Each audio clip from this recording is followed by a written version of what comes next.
Hi, I'm Douglas Mason, President and CEO of Rainy Mountain Royalty Corp., RMO, on the TSX Venture Exchange. Rainy Mountain's Brunswick property is located in the Rideout Shear Zone in Ontario, with grab samples running as high as 32 grams per ton gold. A follow-up drill program to test numerous targets located by recent groundwork is planned for early 2018. Please visit our website at rmroyalty.com.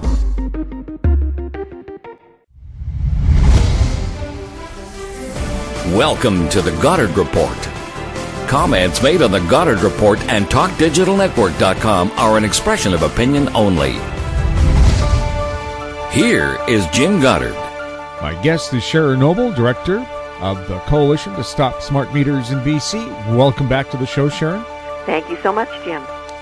You've just seen another study that shows that there is evidence that cancer is related to RF radiation. Can you explain? This was a review of the current study that was put out by the NTP, the National Toxicology Program and Project in the U.S.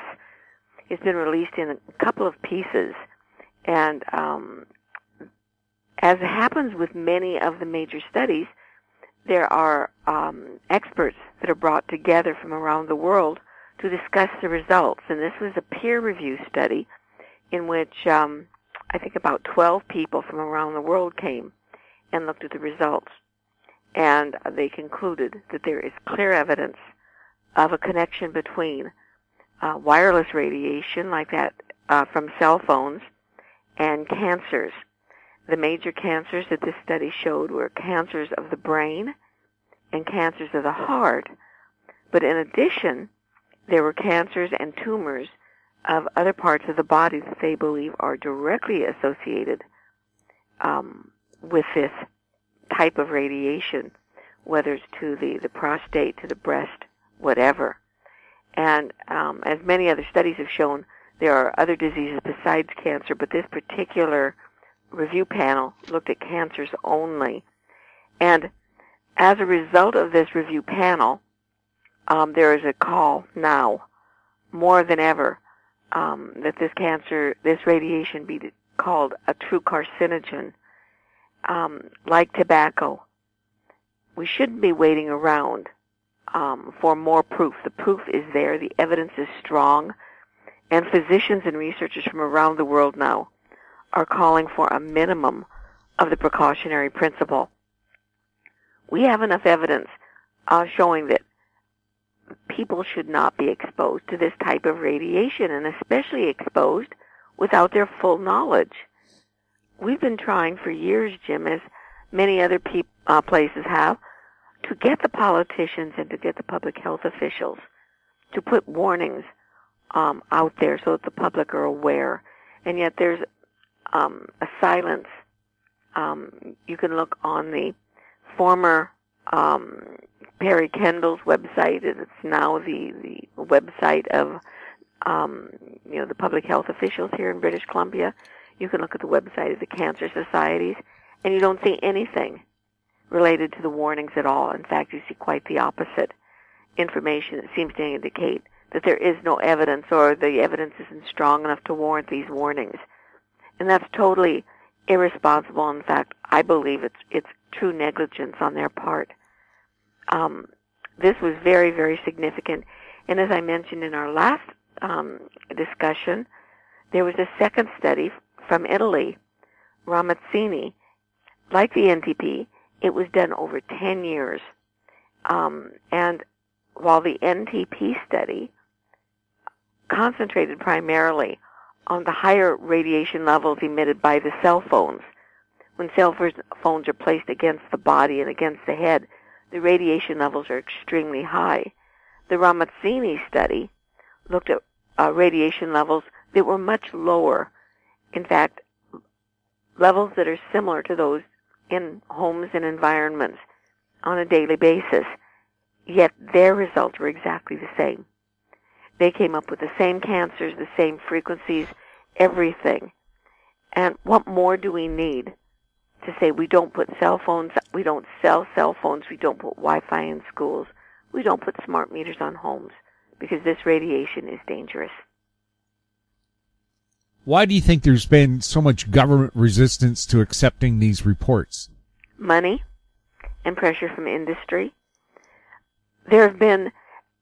People have been looking at this for so many years, and it's like the tobacco industry.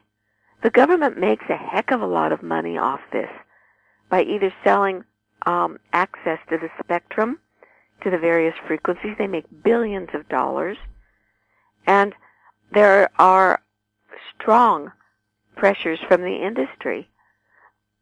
The telecommunication industry makes more money than just about any other industry in the world.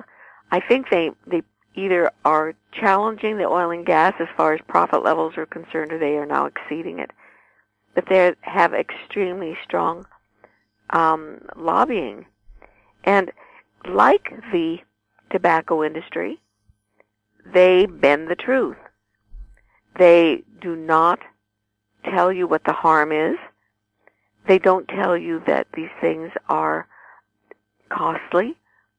They don't tell you that, for instance, smart meters are, in fact, not green. If you look at any of the industry information out there on just one topic, take smart meters, there's no mention of the fact that the radiation is as high as it truly is. They downplay it. They tell you on average. Figures on average are not accurate. For instance, the smart meters send out thousands and thousands of signals a day. But Hydro will tell you they send out only 4 data signals. That may be true, 4 signals with the data. But they send out thousands of signals to keep the contact with the grid.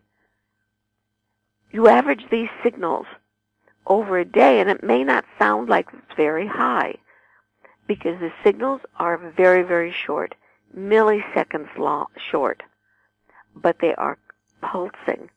And when they do send out their signals, they're very high and they're very strong. But yet when you look at the time when they aren't going, between the milliseconds, it's 0. You average it out and it sounds fine. But scientists are warning it's those pulses that do the damage.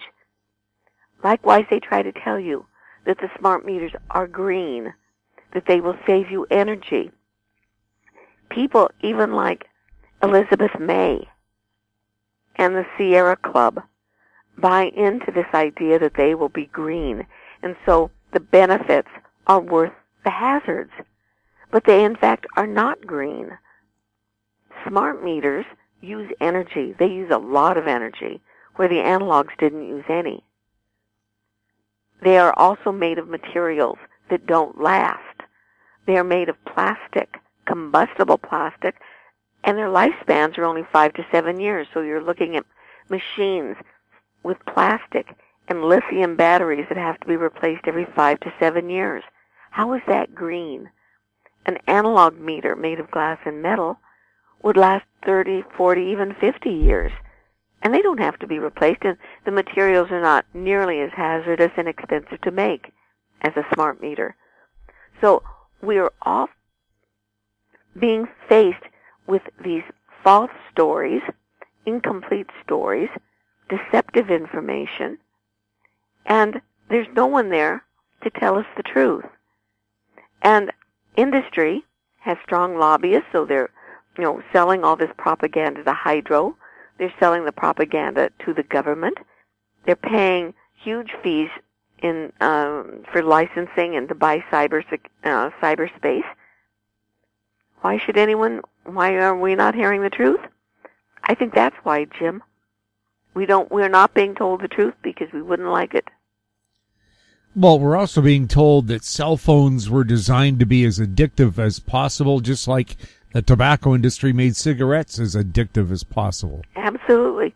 And not only the cell phones, but the smart tablets, the games, all of those things. The people in Silicon Valley are admitting that they were designed specifically to take advantage of the addiction, the addictive aspects. Facebook, for instance, was designed to feed that addiction.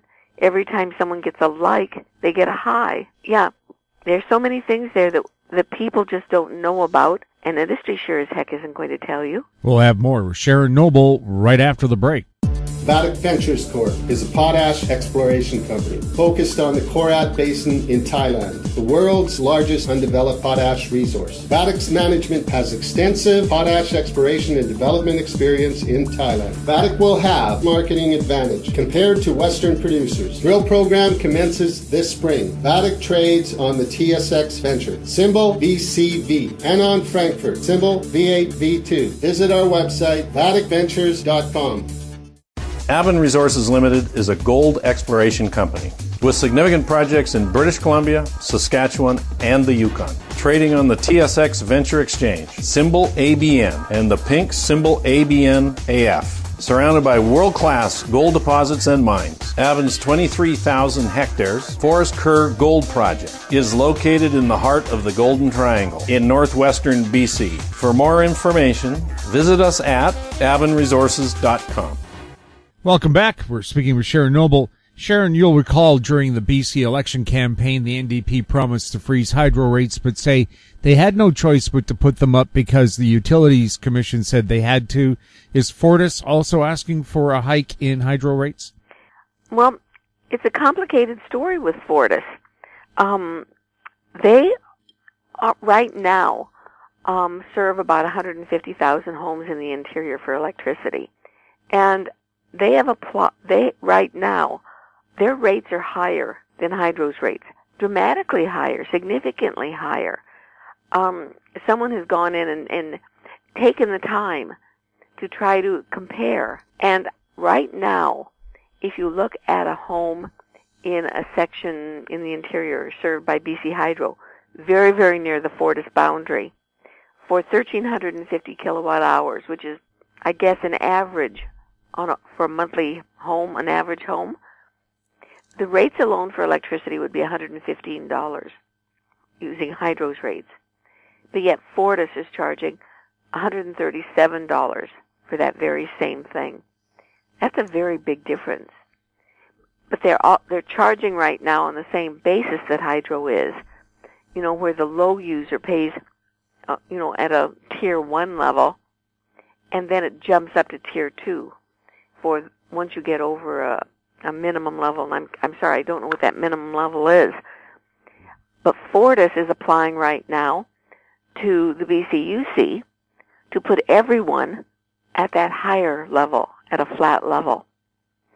This doesn't sound like much, but for people who are on a flat income or senior citizens or people who are making minimum wage, that's a big difference. And it's hard for Fortis to justify it.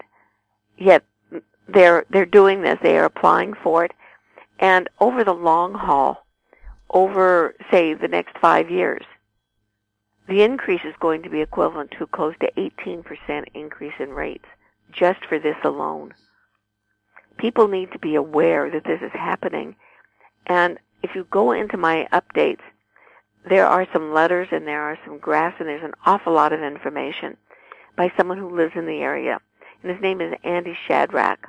He is doing a valiant job writing to the BC Utilities Commission, acting as an intervener on behalf of these people who perhaps are not capable of doing it themselves or who just don't know about it. The increase is astounding. And he's asking, why is it that people who only live a couple of miles away from a certain boundary cannot buy their electricity from hydro? Why are they being forced to pay the higher rate offered by Fortis BC? I think that the difference needs to be explained, and from everything I've seen, Mr. Shadrack and others are asking the questions, but they're not getting very many answers right now. People need to go on to the BC Utilities Commission website and look at the application that Fortis has submitted. And if they need to have information about the website, go on to the coalition website, www.stopsmartmetersbc.com, and look at some updates under newsletters. And if you look at, for instance, under April 1st, you will see a lot of information there along with the website for the BC Utilities Commission. We'll have more with Sharon Noble right after this. Arctic Star Exploration, operated by a team of proven mine finders, is focused on diamonds in Finland and the Northwest Territories of Canada. A work program is planned for our Finland property that contains diamond-bearing kimberlite. Arctic Star trades on the TSX Venture Exchange, symbol ADD, and the Frankfurt Exchange, symbol 82A1. Please visit our website at arcticstar.ca or call us at 604-689-1799. Don't miss out. Stay informed. Receive the HowStreet.com weekly recap with thought-provoking podcasts, radio, and articles delivered to your inbox. Sign up for the HowStreet.com weekly recap on our homepage at HowStreet.com. Welcome back. We're chatting with Sharon Noble. Sharon, you were telling me about a study that found multiple brain tumors were unexplained in a very small area. Where was that? It's not a study. They're asking for a study. Okay. This is in Florida. There's a tiny community in Florida. It has about 45,000 people in that small community. And they've had more than 13 cases of glioblastomas just in the last few years. And this is quite amazing. In the United States alone, there are 13,000 cases reported. And to have more than a dozen in this little tiny community is very disturbing. And there appears to be, from everything that I've seen, there doesn't seem to be any serious investigation going on to explain it. Glioblastomas are directly related to microwave radiation, specifically from cell phones. This is the most dangerous and aggressive type of brain cancer. And it's just bizarre that it is coming up in such a small community, and there seems to be no explanation. In looking at the specific information, these people live within just a few miles of each other, and in one instance, they lived in the same house. People moved into a house where the person before it died of glioblastoma, and they moved into it, and the person who moved in got this kind of tumor. No one, and it deserves to be investigated.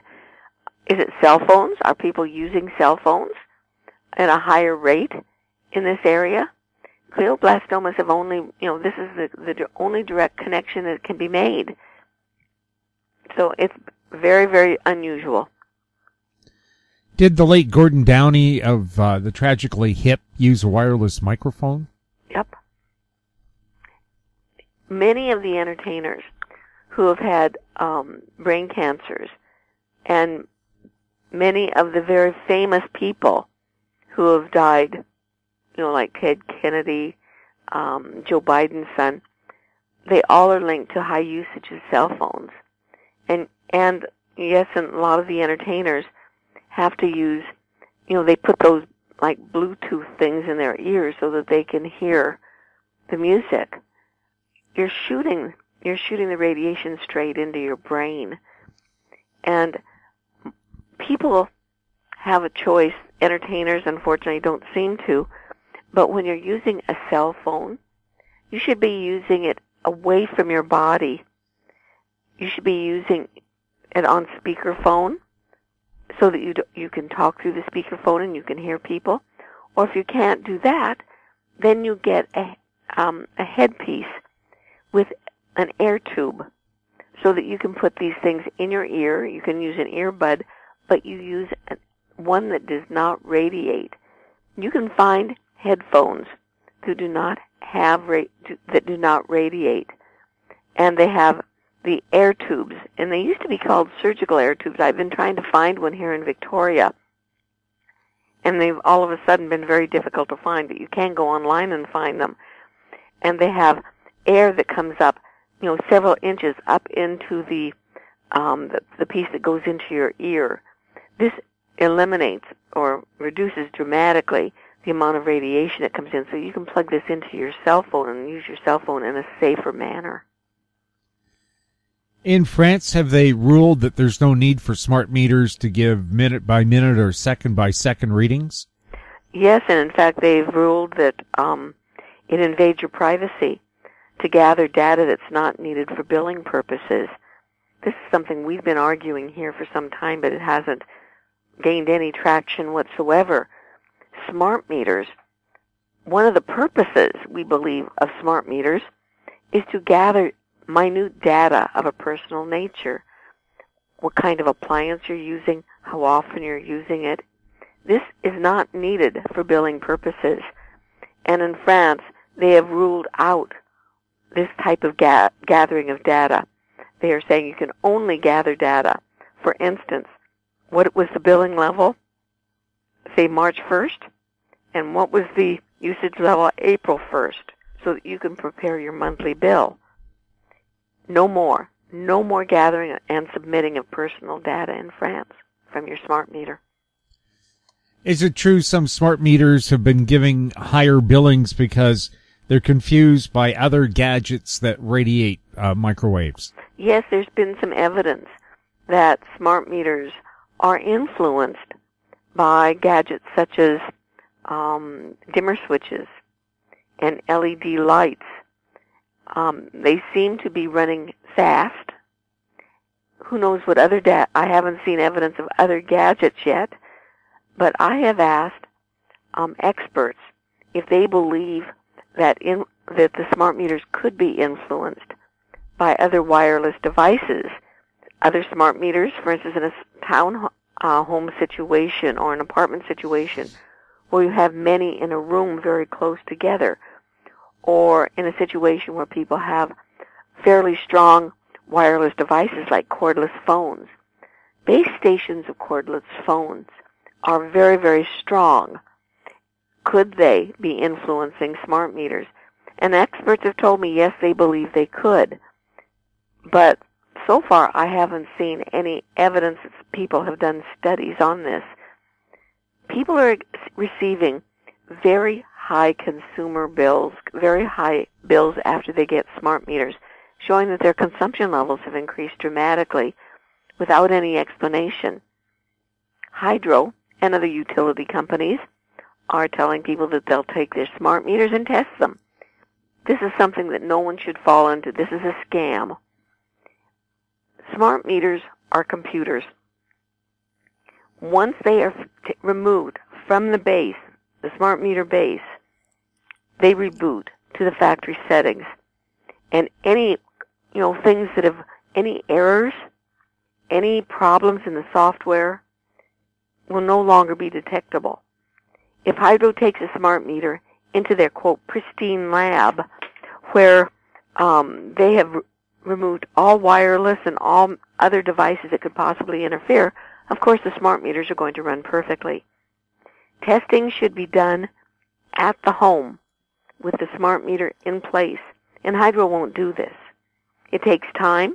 They have to bring equipment out, but this is the only way that a smart meter that is running fast or is being interfered with could be determined and confirmed.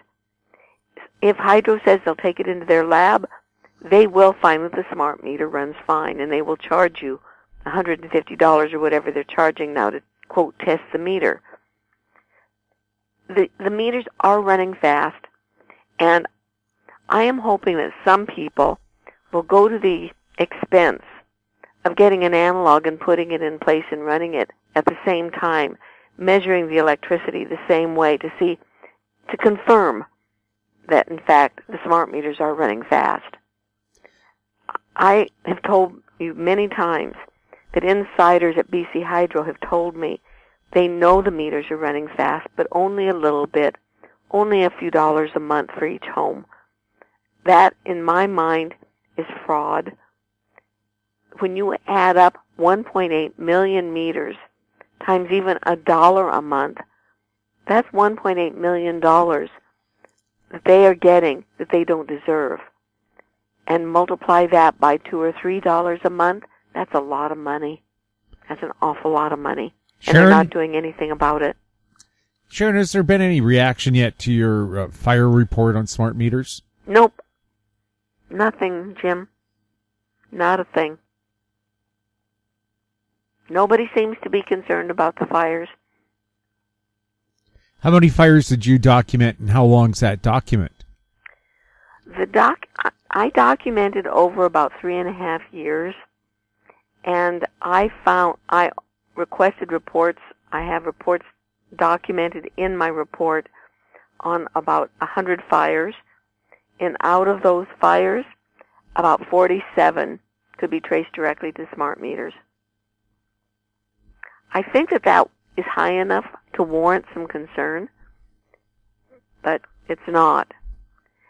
The evidence is that they are, what the BC Utilities Commission is telling me is that they're looking at phony reports by Len Garris. And why I say it's a phony report, it was based upon information that was incomplete. Len Garris was paid by Hydro. He did not look at complete reports the way I did. He looked at a very high level of the from the fire commissioner, and the fire commissioner's report is incomplete. It is based only on high-level reports and incomplete reports provided by the fire departments. And the evidence is there. The design flaws are there. They have been identified in great detail by electrical engineers, and they're being ignored. The people of British Columbia should be very upset. They've got fire hazards on the outside of their homes, putting their lives and properties at risk, and nobody, John Horgan, Claire Trevina, who is in charge of the fire commissioner's office, Michelle Mungle, who is in charge of BC Hydro, nobody is looking at this in any detail, and the BC Utilities Commission are saying there's nothing they can do about it. Well, it seems to be a lot of willful ignorance going on here. Yes, for sure. And there's nothing being done. I wish we, had the money. I wish we had the resources to charge them with willful negligence and to take these people to court. But we don't, and it looks like they're going to get away with it. I intend to pursue it, but I'm only one person, and my fire report is easily ignored. Very sad, very frustrating, but that's the truth. Sharon, are there any websites people can go to get more information? Yes, and they can go and read my fire report. The report itself is only 37 pages long, and there's 600 pages of evidence. If people are curious about it, go onto our website, www.stopsmartmetersbc.com, and look under fire reports. And I hope that enough people will be concerned about what's happening to write to their MLA, and also push your media. The media is being stifled by Hydro, by the government, by the industry, and the truth is out there, but we're not being told it. Sharon, thank you so much for being on the show. As always, it's my pleasure, Jim. Thank you. My guest has been Sharon Noble, director of the Coalition to Stop Smart Meters in BC. You're listening to the Goddard Report on TalkDigitalNetwork.com. Our popular YouTube channel is Talk Digital Network. Questions for the show or our guests can be sent to info@housestreet.com. I'm Jim Goddard. Thanks for listening. Comments made on the Goddard Report and TalkDigitalNetwork.com are an expression of opinion only. The Goddard Report is available online and mobile at TalkDigitalNetwork.com. The Goddard Report is a production of House Street Media Incorporated.